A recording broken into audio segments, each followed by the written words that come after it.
Hey guys, welcome to the Frack and Friends show. This is episode 18, and we are the Frack and Friends show. Frack and Miss Denise from Monday Cinema Club is here, and we are about to do an episode that's going to be off the wall, crazy. Just anything comes to our mind is just what's going to be discussed. So the first thing is, welcome back to the show, Miss Denise, for I think the third time. Oh, thank you for having me, Frack. You know I'm here all the time, man. All the Literally. time. Yeah, Literally. I wish I could be here all the time, to be honest. You can. Ooh, I'm taking you up on it. I'm telling. Oh, this is a screwdriver, by the way. So I have a bad feeling, like I have a bad habit of like just grabbing things, and you'll see me doing this, like, and that's a credit card, by the way. Don't read a little those numbers. fidget. You need a fidget stick or something. I do. I need like a button. Yeah, they have those, man. I'm about to send you them. There you go. Thank you so much. So how's it going? Oh man, I've been good. I've been busy. I just came back from Nashville last week, and that was super fun. I didn't even do anything exciting. I just hung out with friends, Frack, but it is so nice to just get out of your normal routine and just not think about like life. Yeah. For a second, kind of just like take the vacation mode, and it was awesome. I got to swim in a pool and drink some drinks. It was great. It sounds like a lot of fun, especially the pool part, man. Oh my gosh, they have this above ground pool, and I've never been in an above ground pool, and it's like the coolest thing ever, man. Come on. Yeah, have you ever been in one? Numerous times. An above ground pool? Dude, I've only been in an in ground pool. Maybe I sound too privileged. Man, like, I've only been in an in ground pool.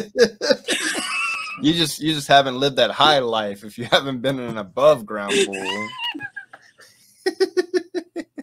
Yeah, dude, but I'm doing good. I've been missing you. I've been missing the Frack and Friends show. Yeah. How you doing, man? How are things on your side? It's been busy. I started this another job, just basically driving someone to point A to point B. It sounds like I'm robbing a bank or something, but I promise you I'm not. We call them getaway now. They call me the getaway driver, But no, like I started this job where I just bring someone from point A to point B, and I get paid a really good amount of money every day doing it. And so, that started a couple weeks ago. And then I also went on vacation to New York City for a few days with my girlfriend.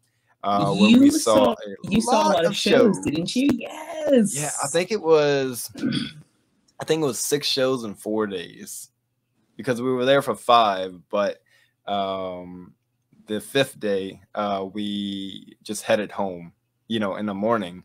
So I think it was 6 shows. It was Come From Away, The Music Man, Hugh Jackman. Ooh. I mean, the Phantom of the Opera for the very first time. That is a gem, and I'm really glad you went to go see that. It was remarkable. Vicky didn't like it much. It's a long one. It's super long, and it's very detailed, but man, it's just, the music in it will always probably be one of my favorites. What else did you see? So I saw POTUS, which is about 7 women who are behind the scenes with the president of the United States. There was a girl from Orange Is the New Black, as well as this lady that I just love. I think her name is like Rachel Dratch. Oh, okay. From SNL. From SNL? The one who does this. She is amazing. She was a star for me, like, and for many people. That was incredible to watch. She's hilarious, dude. I can only imagine her on stage. Wow. She was funny. Hilarious. Let me see. What else did we see? It's so hard to remember. I hate to say that, but that's so exciting though, dude. How are you getting all these cool tickets, man?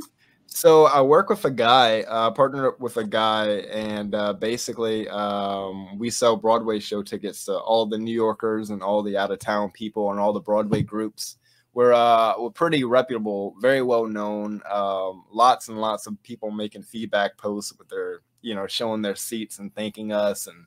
And he said, go have the absolute best time, pick out your seats and pay very, very little. And I paid, a couple $100 versus about 55 like to 1,000 6,000. million. Yeah, dude. It was insane because all of our seats were first row to fourth row.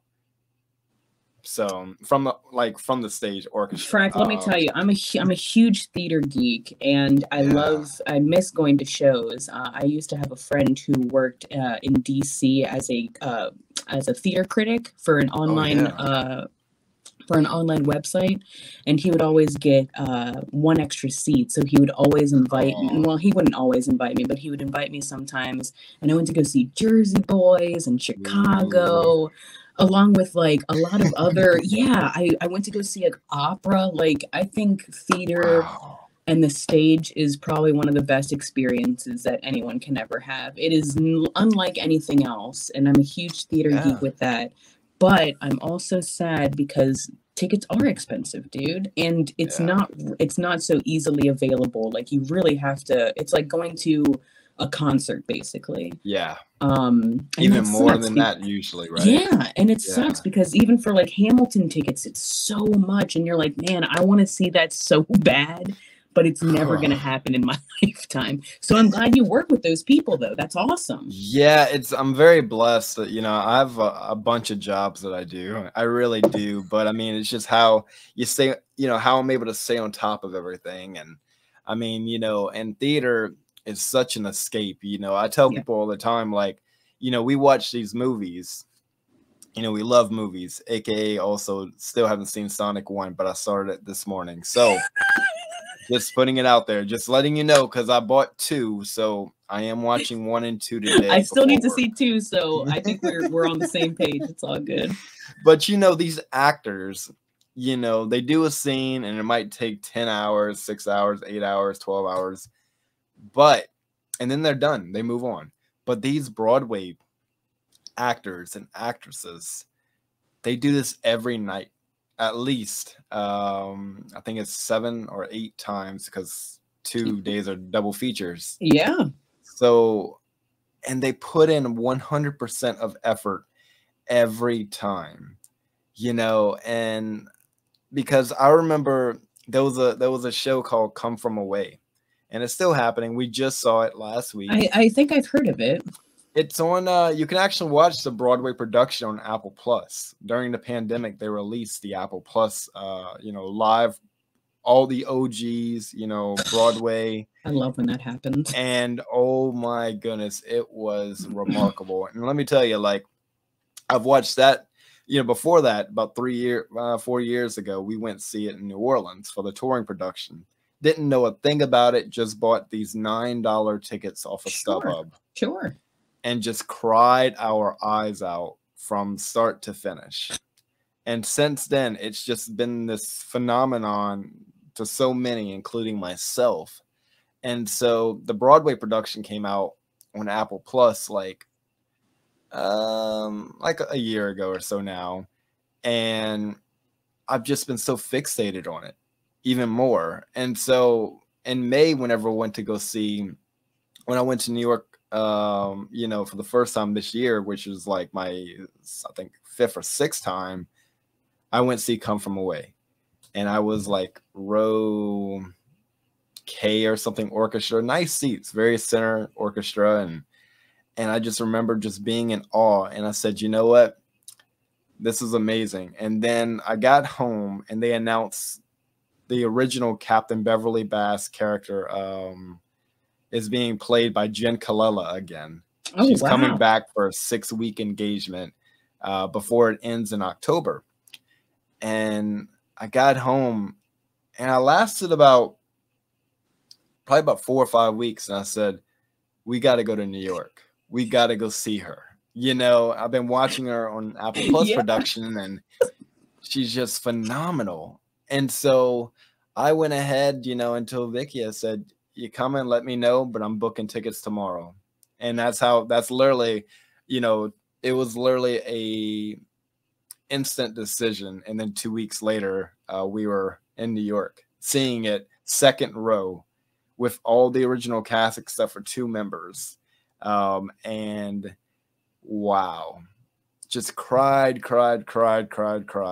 And what's cool is like the Frick and Frack show, you know, we actually were able to interview the real Captain Beverly Bass, you know, which is one of the main characters, you know, who she is. Cool, man. That is so neat, dude. And I love that you found this out of just like random $9 tickets. I love when you find a gem like that and you're like, yes. And I don't listen to the music. So I have a rule, like before I see a Broadway show, I don't listen to the music, and I won't know a lot about it. I might see like a 30-second ad bit trailer or something, but I won't listen to the music before. So, you know, like, you know, for this time we've seen we got to see POTUS and Phantom. Those 2 I've never seen before. Everything else I had seen, even just in May. I saw Wicked, saw Music Man, saw Harry Potter.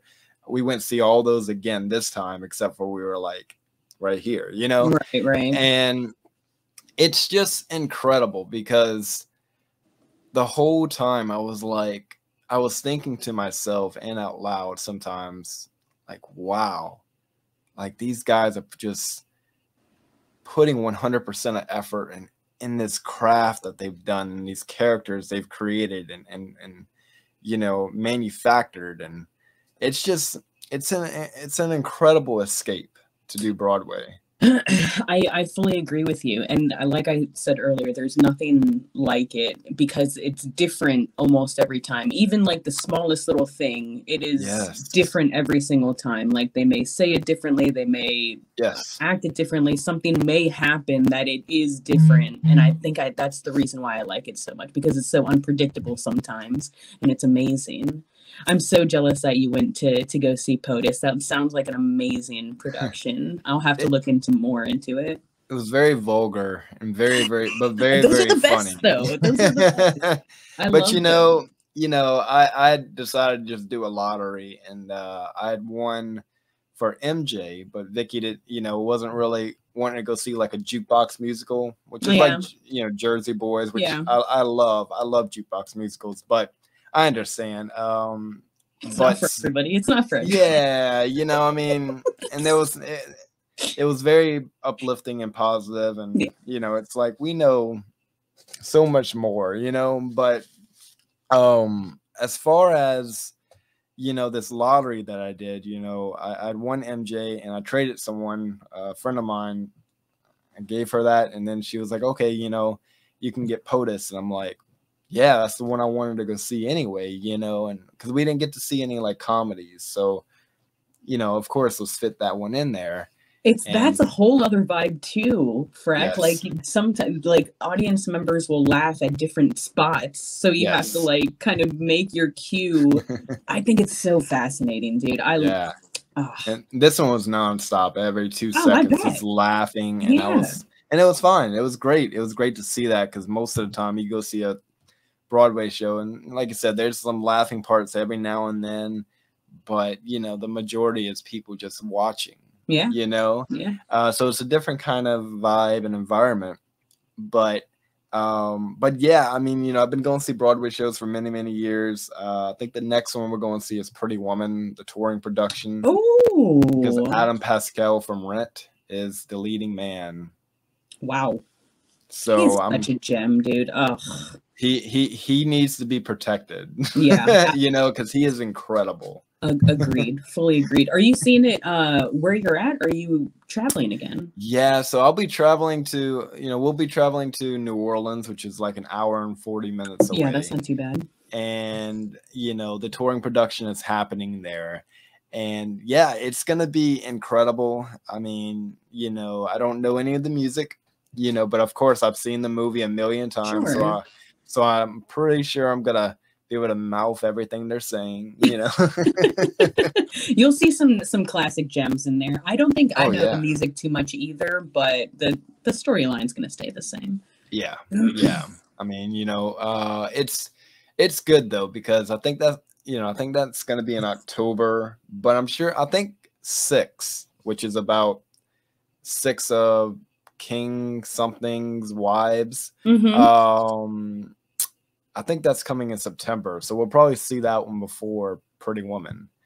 That is so cool, man. Now you're making me want to get on this train here, on this ticket train. I live out in Charlotte, and we have a theater, the Blumenthal. So I wonder if they have any showings going on. I'm gonna look into it, man, because I miss Broadway. I miss the stage. I miss acting. Yeah, it's you know, my I guess you can say, like, you know, I grieve when I don't see stuff like this. Like, even like New York, you know, we didn't really much care about, you know, the sights and everything because we've been there numerous times. We just really wanted to go to watch a bunch of shows. Man, I miss living by DC so much because of that. DC is a huge theater area, almost second to New York, to be honest with you. Yeah. Like the sheer amount of shows and small theater companies that there are is just insane. It was crazy, dude. It was crazy living there and being so close. I have a few friends in the industry. One Jade Jones. She did Beauty and the Beast, and she was Belle, and she's kind of like a heavier set Black woman, and she was just knocking stereotypes down with that show. And also, like, I believe Beast was handicapped, like that was his. That's incredible, though. That was his deformity, like he had like a peg leg or something. But yeah, man, it was just crazy. Just so many things that theater can do, and I wish it was more readily available. Me too, because where I live, there is no such. Oh, well, I guess you could say like 40 minutes away, there's a theater called the Tesh something theater. So here's a funny story. Hopefully they don't watch this because it is kind of funny. You know, I live in Louisiana. There's a lot of typical things about Louisiana that we're all aware of. Well, these people decided, hey, we're going to put on the production of Rent. Oh, no. Rent, the musical. No. And let's just say after over a month of auditioning, okay, a month of auditions, okay, not a day, not 2 days, a month, they could not find a cast.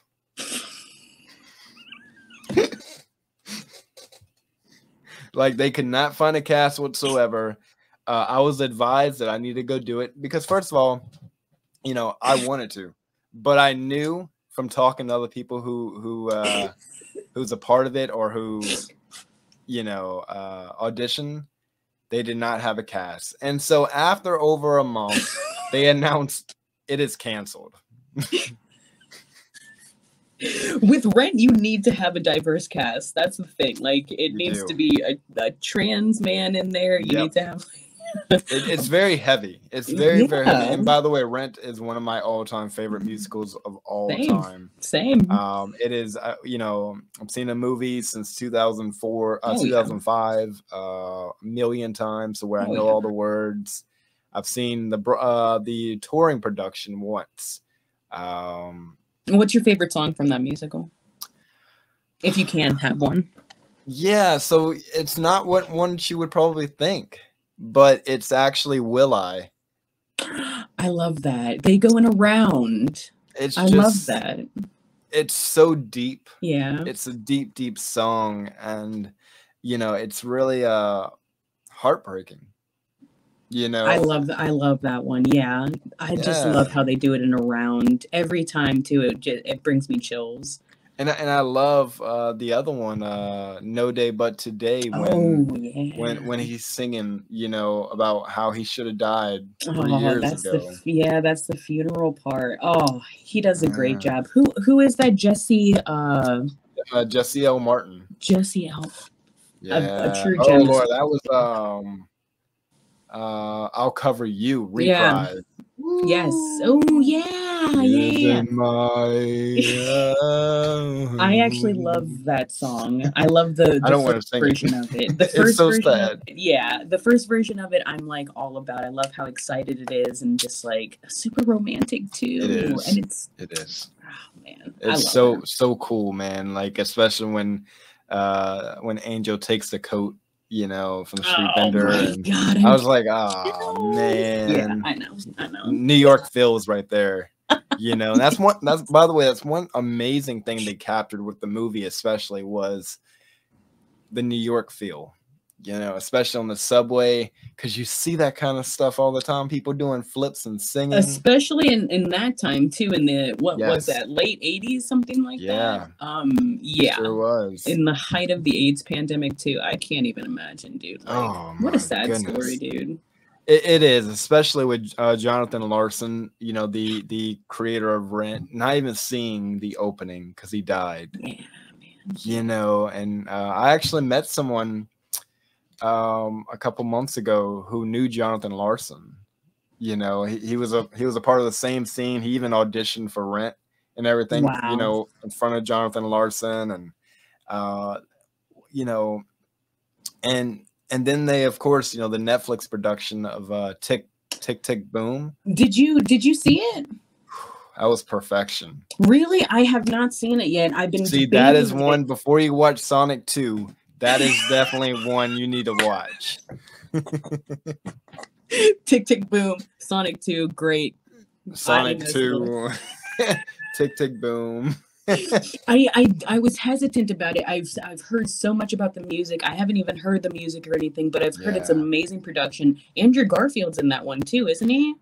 Andrew Garfield, Vanessa Hudgens. There's a guy who was in I forgot what he was in, but he's been in a lot of different people, by the way. Even some of the Rent cast make appearances.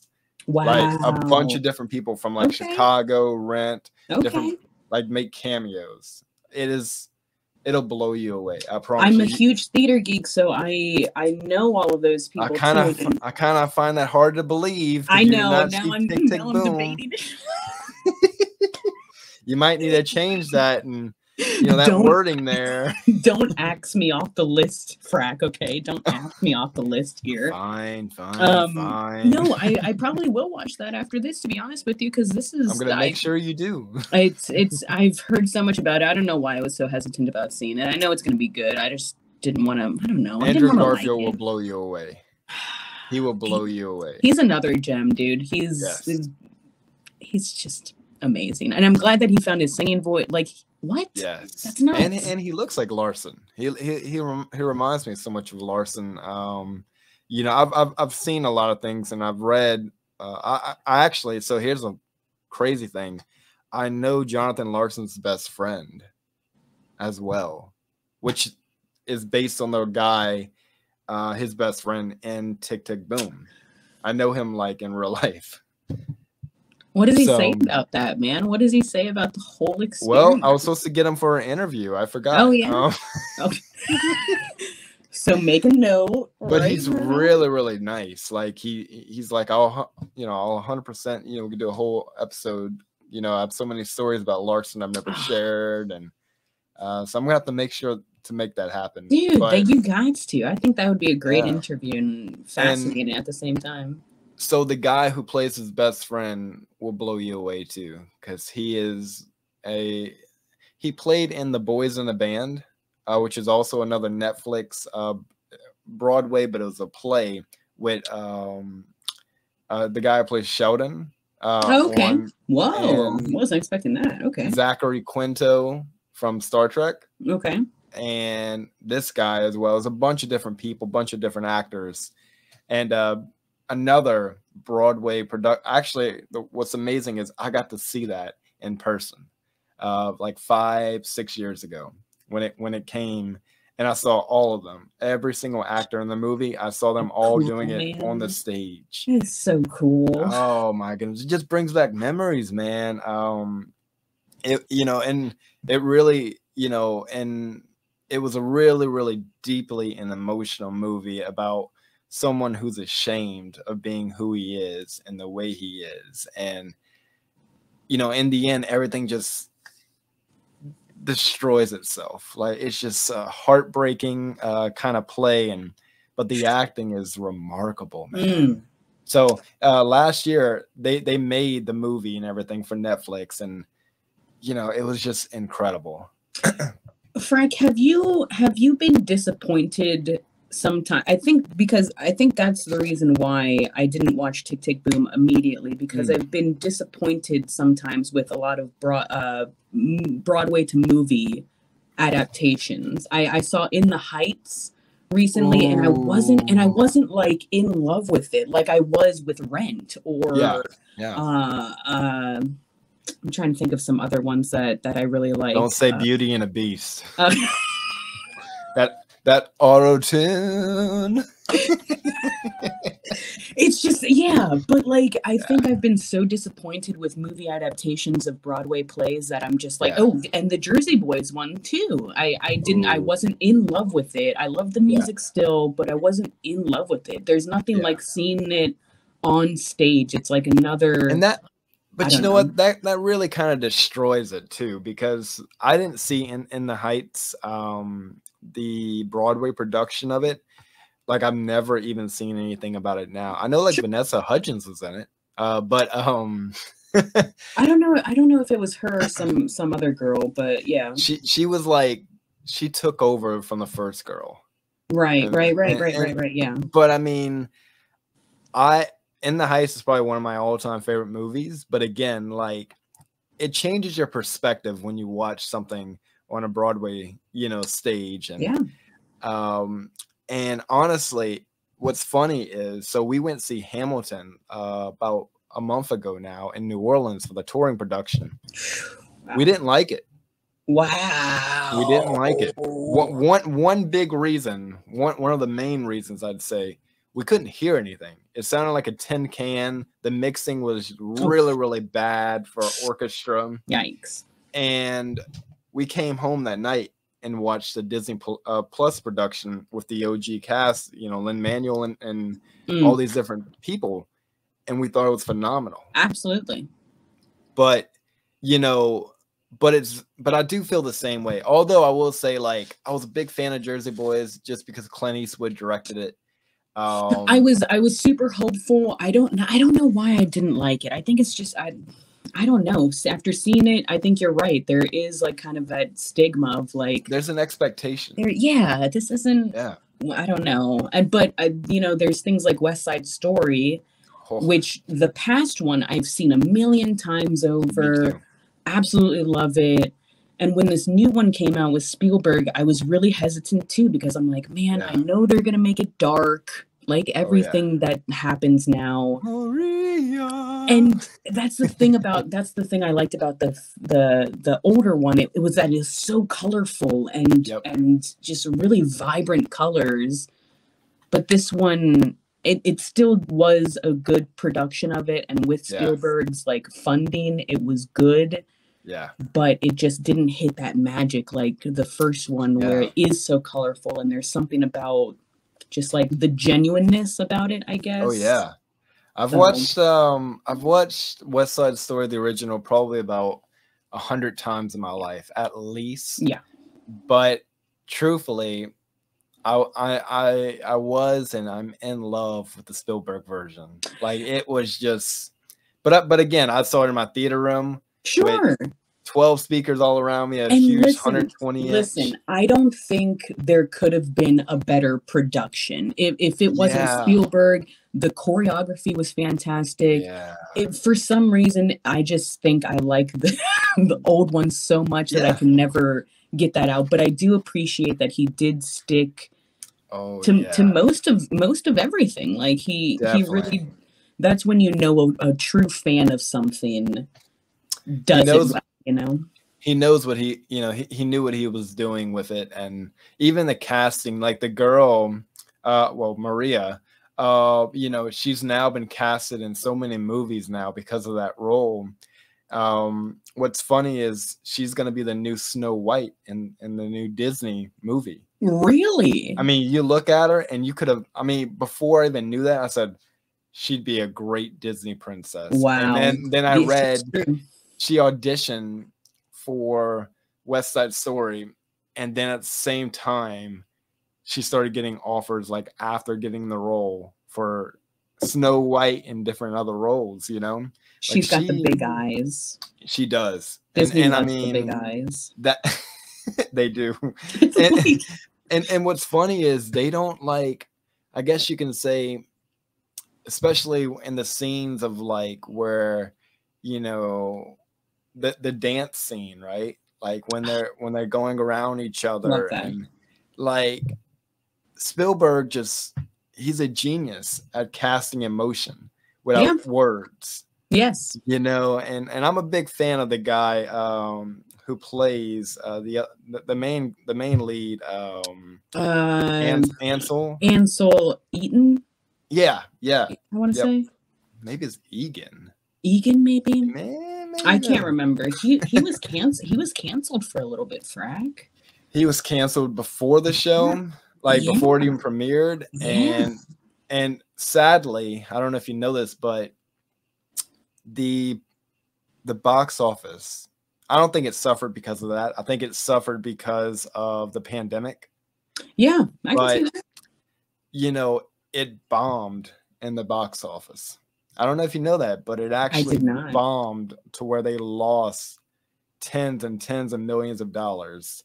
Even with its streaming, it went to streaming really fast. It went to streaming. It was one of the first ones I went to within a month. And now streaming is going to make up a bit of it. And then, of course, Blu-ray DVD sales will make up. But I'll tell you this. I think even now it stands at a 98% or 97% Rotten Tomato. It's not. Score. Listen, dude. Almost 100%. I've seen way worse adaptations, and like I said, I know Spielberg's a fan of the music. I know Spielberg's a fan of the original. Like, he did a really great job with it, and there's nobody else who I could have liked more than Spielberg to do this. So I'm completely happy with how it turned out. But do I like it more than the original? Yeah, I don't know. But it was cool to see the original Maria. She is amazing. No. It wasn't Maria. It was oh no, I'm sorry. Her sister. Her sister. That's right. I can't remember. That's right now. That was amazing. Yeah, Rita Moreno is a gem. She's been around in the industry. She's a legend. Forever. Like, she is literally the legend right there. Oh my goodness. Insane. We're gonna have to get some Broadway people on just to do some interviews, because I totally think you should, man. I feel like, you know, the Frack and Friends show is all about, you know, people that you know, the Frack and Friends love and just respect and grew up with, or, you know, it doesn't necessarily have to be about the 90s, because it is about the 90s and 2000s. So that is, as far as I know, it's still 2000s era. So, you know, we'll be in the aughts for a while there. We're gonna have to get like Ben Crawford or something, you know, who's the Phantom now. But soon as I saw him, you know, first of all, by the way, when I went to see Phantom, I had no idea Ben Crawford was a Phantom. I got in there, opened up the playbill, and I'm like, no way. So the night before, also a legend. I mean, the night before we saw Fiona, you know, from Shrek, you know, which is Sutton Foster and the Music Man. And then today at 2 p.m., we saw Ben Crawford, who played Shrek. Like, how does that happen? You know, and of course, he was phenomenal as a Phantom. I mean, he was fantastic. My favorite, of course, is Michael Crawford, the OG, you know, and from 88 to 93, I think it was. But now, you know, even someone like that, you know, Michael Crawford, he's probably 75. Wow. 74, 75. And he's still playing that role, man. No. Like, no? No. Michael retired in like 93, 94. Okay. But he played it for a long time, and interviewing people like that would be really, really cool, you know. On Monday Cinema Club, we watched The King and I not too long ago, and Yul Brynner is the king, and he apparently played that role on Broadway for literally like years, and that's like unheard of in the Broadway scene. Typically in Broadway, you'll do a thing for a couple of months and then stop. But he literally continued. He was the only person to play that role for a very long time, and it's insane. I can't believe some people sometimes, man. Like, you're so such good. Power. Yeah, you're so good at a role that, like, years, man. Wow. Yeah. I know, because we think about our jobs, and I mean, you know, I'm not really like this at all, but the majority of America, or just period, the world, you know, we get tired of our jobs after a week. We'll get tired and we don't want to do it. But like these people, like I said before, put 100% of effort into everything they do, into this craft, and just provide the best musicals and time and just experience. That's all it is, man. It's just an experience. It's insane. And so, you know, last thing I want to talk about, because I do want to talk about this as well, but you know, we kind of never dived into your boy band experience. Ooh. Like, that's one thing, you know, I guess people have questioned, or, you know, might want to know, is, you know, growing up for you, you know, let's spin it back to the 90s for a second. Let's go. You know, what was it like growing up with you with this boy band era that began, you know, mid 95s, not 95, 96? It was a crazy time. I definitely remember a lot of TRL being played. I remember a lot of Making the Music videos. I loved the Bye Bye Bye Making the Music video. I was honestly definitely an NSYNC fan, for sure. I respected Backstreet Boys because they were first, and they were not first, but they were like, you know, they had the most bops, dude. Like, they're on almost all of the nows. literally. They were on literally almost every now. But I love 98 Degrees. I mean, the bops still go today. Like, I just listened to it on my vacation. Like, we play it every single time. I loved boy bands. I loved Christina Aguilera and Britney Spears probably a little more. Nice. I was more about the sugary pop girl stuff. Yeah. Even though I wasn't a girly girl for some reason. I don't know why. But I loved like Mandy Moore and even Leanne Rimes before her like super country time. She was a little sugar pop artist. Sure was, wasn't she? That's true. Jessica Simpson, all those like low-rise jean wearing chicks, I was all about too. But I really do love boy bands as well. It took me a little bit to get into them, but Bye Bye Bye is always going to be on my playlist. Like The Call by the Backstreet Boys is always going to be on my playlist. I loved O-Town as well. I had a crush on Ashley for the longest time. Of course. Yep. But I didn't get into like LFO. I honestly loved a lot of the R&B boy bands too. B2K. I loved them. I started re-listening to them a couple weeks ago. I downloaded a bunch of things on my Spotify, and my goodness, it still slaps, man. Yes, it does. It does. Like, okay, B2K. It's so weird, but that's the kind of music, like, you know, I love Backstreet Boys, I love NSYNC, I love O-Town, LFO, all these individuals, but when I turn on something I haven't heard in a century, like, it just feels like a century, like, especially B2K, I was like, oh my goodness. I just see the music video playing. Yo. Bump.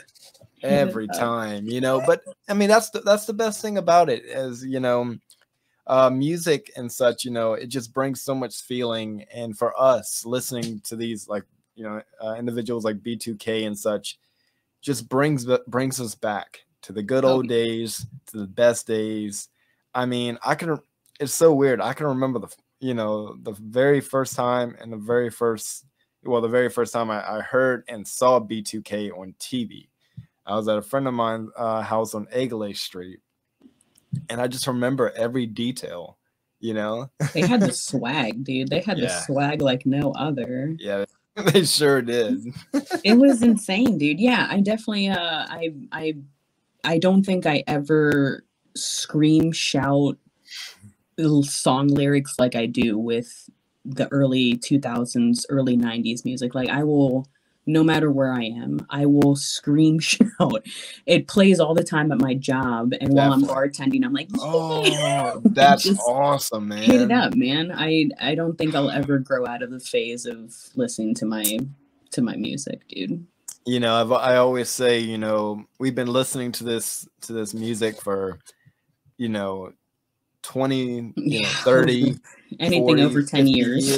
I mean, if we're still continuing listening to these songs, 20, 30 years later, it's not something that we're just going to stop or grow out of. It's just impossible, Fully agreed. Because, I mean, people love listening to things that take them back. That's why we have this swamp pop here. Oh, yeah. And it's really terrible. Like, I don't agree with even loving even a single song. And I usually just leave if someone starts playing swamp pop.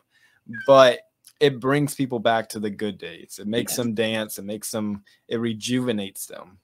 110%. 110%. And I'm sure our parents felt like that as well with their music. Like, with their music. What is this B2K nonsense? Like, what is Evan and Jared? BB Mac, what the?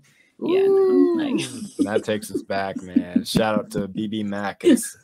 I remember going to Berwick Elementary, and With Arms Wide Open by Creed was on, and next was Back Here by BB Mac. I could tell you exactly what was on the radio every morning. Brings us back. Creed is another one, man. I will forever love Scott Stapp. No matter how shameful it is, I will always bleed for Creed, my friend. But is it shameful? Because the guy is just even now, remarkable. He's remarkable at singing now. I'm pretty sure he's still on tour and stuff. He still tours, and go look up his lives.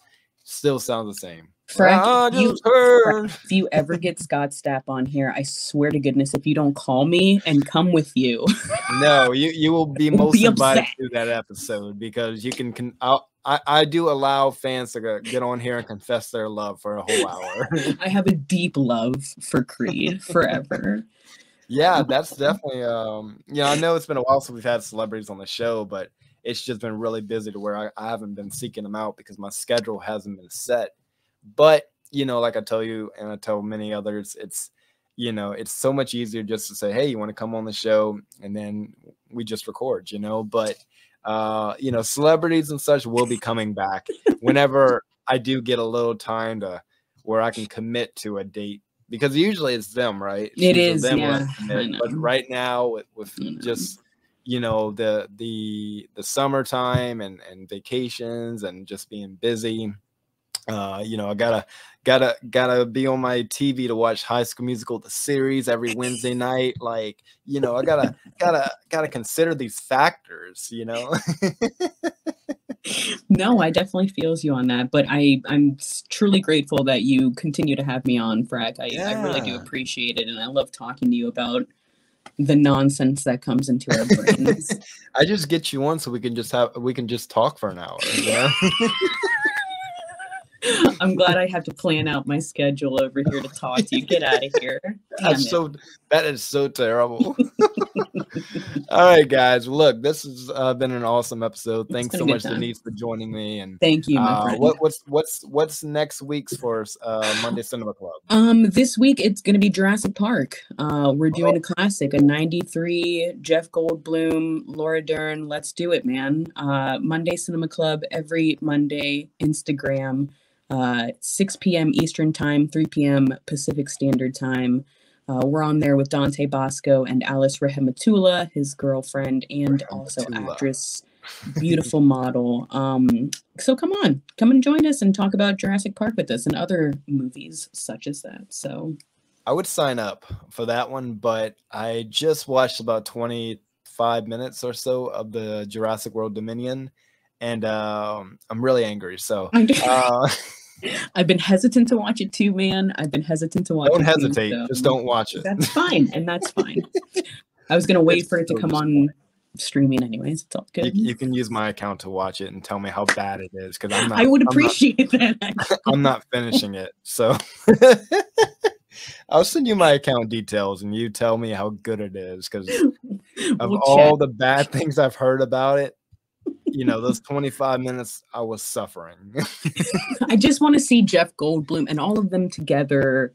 That's all I really want. I could care less about anything else, but me too. That's how I felt too, and I still couldn't move past it. Turn back on Sonic 1, please. Yes, that's what I'm going to do now. So this is the Frack and Friends show. Thank you guys so much for joining us, and we'll see you guys next week. Have a great week. Woo!